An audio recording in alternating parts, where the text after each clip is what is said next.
అదే RTV app వార్తల్ని క్షణాల్లో చదివే అవకాశం ఉంటుంది. ఒక న్యూస్ పేపర్, ఒక టెలివిజన్ ఛానల్ మీ చేతుల్లో ఎప్పుడూ ఉంటాయి. ఆయుష్మాన్ ఆరోగ్య మందిర్ అనేటువంటి పేరుతో పిహెచ్సి నెహ్రూ నగర్లో మనకి ఈరోజు ఫుల్ ఫ్లెడ్జ్డ్ అర్బన్ హెల్త్ సెంటర్ని ప్రారంభించుకోవడం అనేది చాలా ఆనందంగా ఉంది. ఈ కార్యక్రమంలో పాల్గొంటున్నటువంటి మున్సిపల్ చైర్మన్ రాజబాబు గారు తెలియజేస్తూ ఇవాళ 1,36,16,000 రూపాయల వ్యయంతో ఈ అర్బన్ హెల్త్ సెంటర్ని ప్రారంభించుకోవడం జరుగుతుంది. ఇందులో ప్రధానంగా మనం సెంట్రల్ గవర్నమెంట్ యొక్క మేజర్ షేర్, స్టేట్ గవర్నమెంట్, అదేవిధంగా మున్సిపాలిటీ, మున్సిపాలిటీ వీటి యొక్క సపోర్ట్ తోటి ఈ అర్బన్ హెల్త్ సెంటర్ని మనం ప్రారంభించుకుంటున్నాం.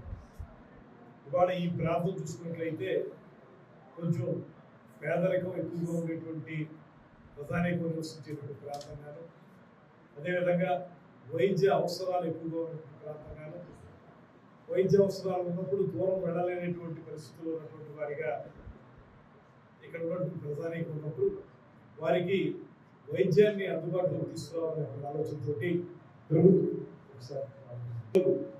ఈ రకమైనటువంటి ఏర్పాటు చేసి, ముఖ్యంగా ఆయుష్మాన్ ఆరోగ్య మందిర్ అనేటువంటి పేరుతోటి కేంద్ర ప్రభుత్వం తొలి నుంచి కూడా ఎంతో సహకారం అందిస్తూ ఉంది. ఇది ప్రధానంగా పేద ప్రజానీకానికి వాళ్ళ యొక్క హెల్త్ సిస్టమ్ని బలోపేతం చేయడానికి.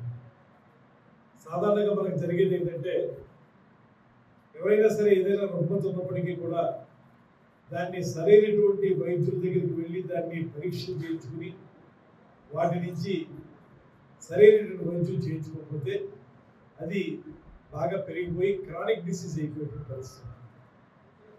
మనకి ఇలాంటి సెంటర్స్ ప్రతి ఏరియాలో ఏర్పాటు చేసుకోవడం ద్వారా క్వాలిఫైడ్ డాక్టర్, అదేవిధంగా ఒక ల్యాబ్ టెక్నీషియన్, ఏవైతే రక్త పరీక్షలు కానీ ప్యాథలాజికల్ ల్యాబొరేటరీ ప్రకారం చేసేటువంటి ఆ పరీక్షల ద్వారా ఉన్నటువంటి ఇబ్బంది ఏమిటి అనేటువంటిది స్పష్టంగా తెలిసే అవకాశం ఉంది.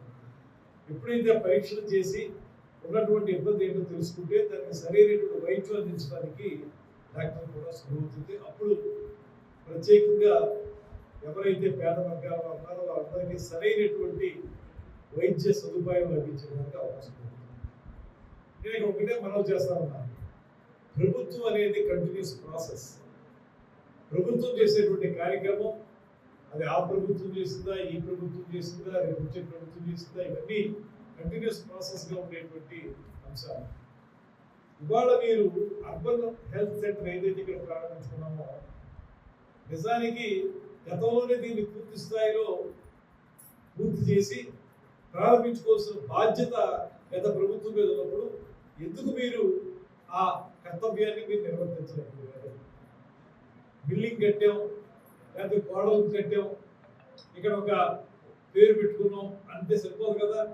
ఎప్పుడైతే దీన్ని దేనికోసం ఉద్దేశించబడ్డదో, ఏ పేద ప్రజల వైద్య సదుపాయం కోసం ఉద్దేశించబడ్డదో ఆ పేద ప్రజలకి వైద్య సదుపాయం అందుబాటులోకి వచ్చినప్పుడు మాత్రమే ఈ హాస్పిటల్ యొక్క ప్రత్యేకత కలిగింది. అది మీరు చేయలేకపోయారు. ఇవాళ నేను చేస్తా ఉంటాను. ఇవాళ గోడలు కట్టాం, పేరు పెట్టామని కాదు కదా. ఇక్కడ రిక్రూట్మెంట్ ఎంతవరకు ఉంది, లేకపోతే ఇక్కడ ఫుల్ ఫిల్డ్గా ఎక్విప్మెంట్ అంతా ఉందా లేదా, దీనికి ఇతరత్ర అవసరాలు ఏమున్నా చూస్తున్నారా లేదా, ఇవి చూసుకోవాల్సిన బాధ్యత లేదా మీకు? ఇవాళ రమారవి 35 లక్షల రూపాయల ఆర్థిక సహకారంతో మున్సిపాలిటీ కూడా దీనికి డబ్బులు వెచ్చించింది. ప్రహరీ కూడా కొంత, అదేవిధంగా లోపల సదుపాయాలకు కొంత 35 లక్షల రూపాయలు.